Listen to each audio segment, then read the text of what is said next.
CPM থেকে তৃণমূল একই tradition চলেছে এবং সেই ট্র্যাডিশনে পুলিশের মধ্যেও সোর্সের মধ্যেও ভূত ঢুকে গেছে।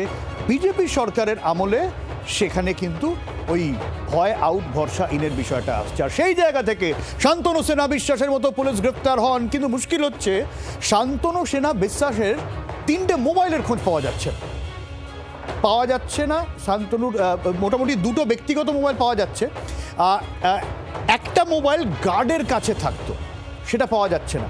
এবারে প্রশ্ন হচ্ছে এই মোবাইলগুলো গেল কোথায়? কারণ প্রচুর তথ্য তো রয়েছে, তাহলে কি মোবাইল লোপাট করা হয়েছে? গ্রেফতার হওয়ার পর প্রায় 10 দিন হয়ে গেল শান্তনু সিনহা বিশ্বাস কলকাতা পুলিশের প্রাক্তন ডিসিপি, তিনি এনফোর্সমেন্ট ডিরেক্টরেটের হেফাজতেই রয়েছে।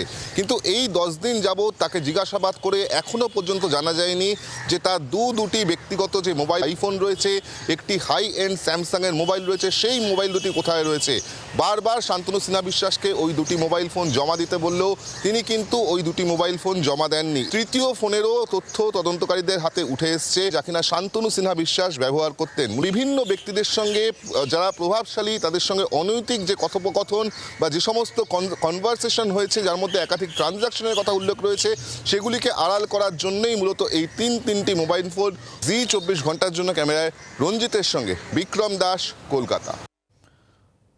তার মানে মোবাইলে এমন কিছু জিনিস আছে যে রীতিমতো লোপাট করা হয়ে থাকতে পারে বলে মনে করা হচ্ছে।